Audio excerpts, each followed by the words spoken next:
ETF index mutual funds నేర్చుకుని stock మార్కెట్లో రాణించాలనుకుంటున్నారా? వెంటనే ఈ నెంబర్కి కాల్ చేయండి.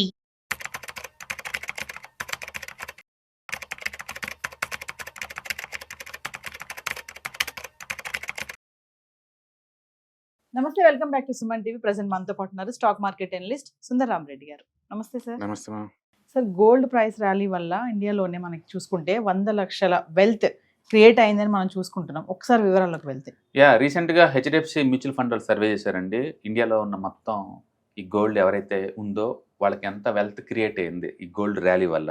ఎందుకంటే లాస్ట్ 1 ఇయర్లో 70% దాకా మూవ్ అయింది కదా అది. సో వాళ్ళ డేటా ప్రకారం ఏంటంటే 117 లక్షల కోట్లు వెల్త్, అంటే 100 లక్షల కోట్లు దాటి వెల్త్ క్రియేట్ అయింది అనమాట. అంటే ఇండియాలో ఫస్ట్ టైం నాకు తెలిసి గోల్డ్ ప్రైస్ ర్యాలీ వల్ల ఈవెన్ పల్లెటూరులో ఉన్న సామాన్యులు కూడా, అంటే గోల్డ్ ఉన్న వాళ్ళకి ఎంతకంత బెనిఫిట్ పొందే సందర్భం అనమాట. ఎందుకంటే స్టాక్ మార్కెట్ అంటే ఓన్లీ సిటీస్లోనే ఉంటుంది, అందరికీ ఉండవు కదా స్టాక్స్. రూరల్ ఇండియా పెద్ద ఎఫెక్ట్ అవ్వదు, అది పెరిగినా పడ్డా పెద్ద ఎఫెక్ట్ అవ్వదు రూరల్ ఇండియా. బట్ గోల్డ్ అలా కాదు, ఇండియాలో కల్చరల్గా గోల్డ్ అందరి దగ్గర ఉంటుంది కాబట్టి ప్రతి ఒక్కరికి ఎంతకంత బెనిఫిట్ జరిగింది అన్నమాట ఫస్ట్ టైం. సో ఈ బెనిఫిట్ ఎంత అంటే వరల్డ్ గోల్డ్ కౌన్సిల్ ప్రకారం ఇండియాలో ఏంటంటే 30,000 టన్నుల గోల్డ్ ఉంది. 30,000 టన్నుల గోల్డ్ అంటే రేటు 70% పెరిగింది.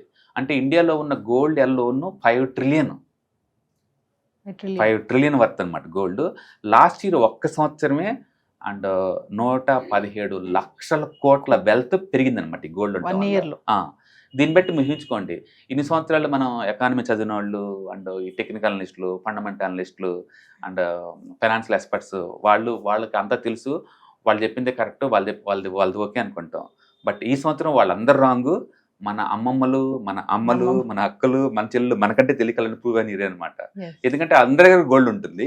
Maybe they are not expecting this much big moves, but still వాళ్ళు కొనటం వల్ల, వాళ్ళు దాయటం వల్ల, గోల్డ్ రేటు బేవచ్చం పెరగటం వల్ల ప్రతి ఇంట్లో ఉన్న వాళ్ళ గోల్డ్ విలువ లాస్ట్ 1 ఇయర్లోనే 70% పెరిగింది. 70%. అది టోటల్ వాల్యుయేషన్ 117 lakhs crore అనమాట. ఓకే, కాబట్టి హిస్టరీ ప్రూవ్ చేస్తుంది ఏంటంటే మనతో పోల్చుకున్న మన ట్రెడిషనల్, మన పూర్వీకులు మనకని తెలియకల్లో విషయం అనమాట. అఫ్కోర్స్ ఇది అంటే 20 years తర్వాత బిగ్గెస్ట్ ర్యాలీ అనుకోండి. బట్ స్టిల్ దాని మీనింగ్ ఏంటంటే ఏదైనా సరే ఒక ఆస్తి అంటూ ఉంటే, it's maybe real estate, it's maybe gold, it's maybe silver or stocks, anything, దానికంటూ ఒక రోజు వచ్చింది. ఆ రోజు వాడు చెప్పింది కరెక్ట్ అవుద్ది. అంటే మిగతా రోజులు రాంగ్ అవ్వచ్చు, బట్ ఏదో రోజు రైట్ అవుతా ఉంటామంట.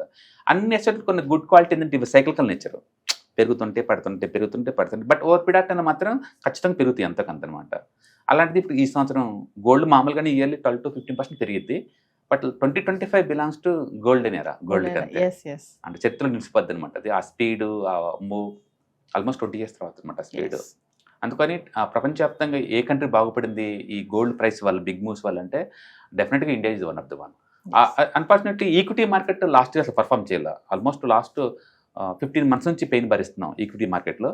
బట్ ఆల్టర్నేటివ్ అసెట్స్ అన్ని బాగా మూవ్ అయినాయి. It's maybe real estate or gold or silver, అవన్నీ అయితే అంటే బీభత్సంగా మూవ్ అయింది. కాబట్టి ఒక అసెట్ మీద ఫోకస్ చేసే బదులు మల్టిపుల్ అసెట్స్ మీద ఫోకస్ చేయడం వల్ల ఎంత బ్యాలెన్స్గా ఉండొచ్చు అనేది కూడా ప్రూవ్ చేసింది 2025. మేబీ నెక్స్ట్ ఇయర్ నుంచి జనాలందరూ కూడా ఒక ఈక్విటీ కాకుండా ఇక నుంచి మల్టిపుల్ అసెట్స్కి ఎక్కువ ఫోకస్ చేస్తారు.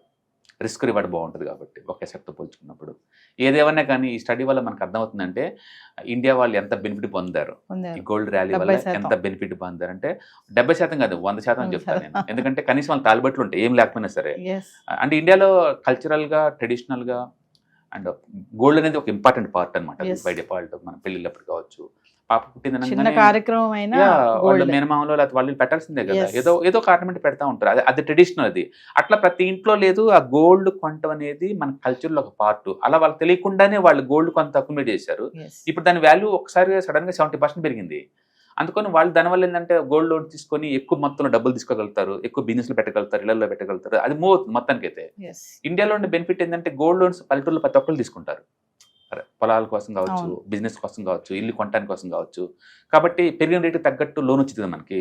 అంటే గోల్డ్ లోన్స్ ఎప్పుడు కూడా తక్కువ ఉంటుంది, సెక్యూర్ లోన్స్ కదా, నీకు 7 to 9% మధ్యలో వస్తాయి అనమాట గోల్డ్ లోన్స్.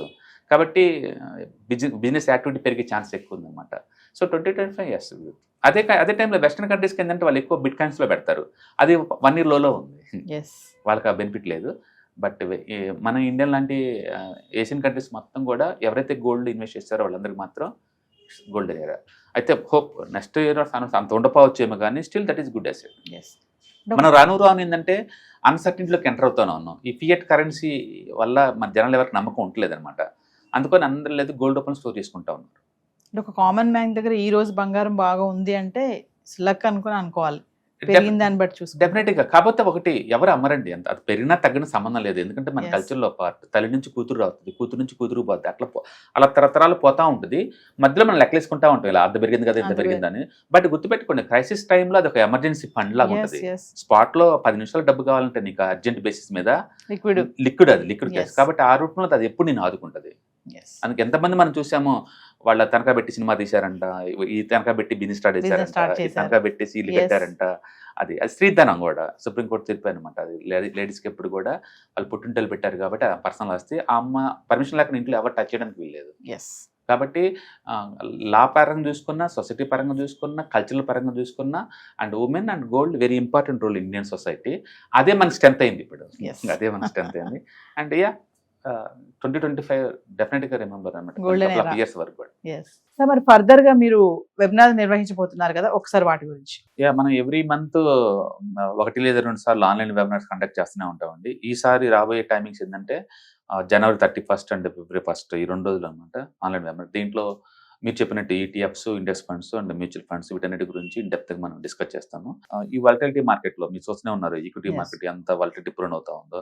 ఇలాంటి టైంలో మనం సేఫ్ అండ్ సెక్యూర్ ప్లేస్ లో మనం మనీ మేక్ చేసుకోవాలంటే ఇలాంటి వాటిలో ఏంటంటే రిస్క్ ఉండదు అనమాట. అండ్ మిగతా వాటితో పోల్చుకుని సేఫ్టీ. మనం స్టాక్ మార్కెట్ లో ఎంటర్ అవుతున్నప్పుడు ఏంటంటే మీకు 2 రకాల రిస్క్ ని ఫేస్ చేయాలి. ఒకటి అంటే స్టాక్ స్పెసిఫిక్ రిస్క్. మీరు కనుక స్టాక్స్ తీసుకుంటే అవి డ్రాప్ అయింది అనుకోండి, ఆ రిస్క్ అంతా మీరు భరించాలి. ఎగ్జాంపుల్ ఈ రోజు మనం చూసుకుంటే విప్రో మార్నింగ్ 10% డౌన్ అయింది, single stock. And Wipro fundamental very sound company. But దాని అర్థం ఆ సౌండ్ అంతా డ్రాప్ అని కాదు కదా, రిజల్ట్ వచ్చినప్పుడు డిసప్పాయింట్ చేసినాయి అనుకోండి ఈజీగా డ్రాప్ అవుతాయి. అలాగే రిలయన్స్ ఈ రోజు ఆల్మోస్ట్ 4% డౌన్ అయింది. అందుకని ప్రతి రిజల్ట్ వచ్చినప్పుడల్లా ఏదో ఒక న్యూస్ ఉన్నప్పుడల్లా స్టాక్స్ ఈజీగా వాలటిలిటీ గ్రో అవుతా ఉంటాయి. ఇట్లా 5-10% నిఫ్టీలో ఉన్న స్టాక్స్ ఎక్కువ లాస్ అవుతుంటే సేఫ్టీ ఉండదు మీకు. అందుకని స్టాక్ స్పెసిఫిక్ రిస్క్ మీకు వద్దా, ఓన్లీ మార్కెట్ రిస్క్ ఒకటే భరించాలనుకున్నప్పుడు ETFs, index funds, mutual funds బాగుంటాయి. అందుకని మనం స్టాక్ మార్కెట్ ఎంటర్ అవుతున్నాం అంటే మీరు గుర్తుంచుకోవాల్సింది సిస్టమాటిక్, అన్సిస్టమాటిక్ అంటాం. ప్లెయిన్ గా Yes. చెప్పాలంటే stock specific risk and market risk 2 భరించాల్సి ఉంటుంది. స్టాక్ స్పెసిఫిక్ రిస్క్ మనం భరించలేము, చాలా ఎక్కువ పెయిన్ ఉంటుంది. కాబట్టి బెటర్ ఏంటంటే బ్రాడ్ గా మార్కెట్ రిస్క్ ఒకటే టాలరేట్ అయితే బెటర్ అనమాట. అందుకని మనకి ETFs, index funds, mutual fund ఉండడం వల్ల ఏంటంటే ఈ స్టాక్ స్పెసిఫిక్ రిస్క్ మనం అవాయిడ్ చేయొచ్చు. ఓన్లీ బ్రాడ్ మార్కెట్ రిస్క్ మాత్రమే మనకు ఉంటుంది. అందుకని మనం ఈ వాలటిలిటీ మార్కెట్ లో సేఫ్ అండ్ సెక్యూర్ గా అచ్చం ఈక్విటీలో కూర్చున్న వాళ్ళకి ఇది బెస్ట్ అనమాట. అందుకని అవంటే ఏంటి, వాటిని ఎలా హ్యాండిల్ చేయాలనేది ఈ ప్రోగ్రామ్ లో మీకు టీచ్ చేస్తారు. కాబట్టి ఇంట్రెస్ట్ ఉన్న పార్టిసిపెంట్స్ కింద స్క్రోల్ అవుతున్న నెంబర్ పై కాల్ చేస్తే మన వాళ్ళు ఇన్ఫర్మేషన్ ఇస్తారు. సో టైమింగ్స్ జనవరి 31 అండ్ ఫిబ్రవరి 1 అనమాట. మొత్తం టోటల్ 6 hours ట్రైనింగ్ ఉంటుంది. సో వ్యూవర్స్ మరి విన్నారు కదా, స్టాక్ మార్కెట్ అనలిస్ట్ సుందరరామరెడ్డి గారిది వెబినార్ క్లాసెస్ నిర్వహించబోతున్నారు జనవరి 31 అండ్ ఫిబ్రవరి 1. డేట్స్ నోట్ చేసుకోండి. Index funds, mutual funds, retirement planning, పిల్లలుంటే పిల్లల ఫ్యూచర్ ప్లానింగ్ అని, ఎక్కడ ఇన్వెస్ట్మెంట్ చేయాలి, ఎలా ఇన్వెస్ట్మెంట్ చేయాలి, ఎంత ఇన్వెస్ట్మెంట్ చేయాలి, ఇలాంటి వాటిపైన మీకు అవగాహన కావాలనుకుంటే కింద కనిపిస్తున్న నెంబర్కి కాల్ చేస్తే మీకు వివరాలన్నీ కూడా అందుబాటులో ఉంటాయి. మరి టైమింగ్స్ కూడా మీకు తెలియజేస్తారు. కింద కనిపిస్తున్న నెంబర్కి కాల్ చేయండి, మా టీం మీకు అందుబాటులో ఉంటుంది. మర్చిపోవద్దు, జనవరి 31 అండ్ ఫిబ్రవరి 1.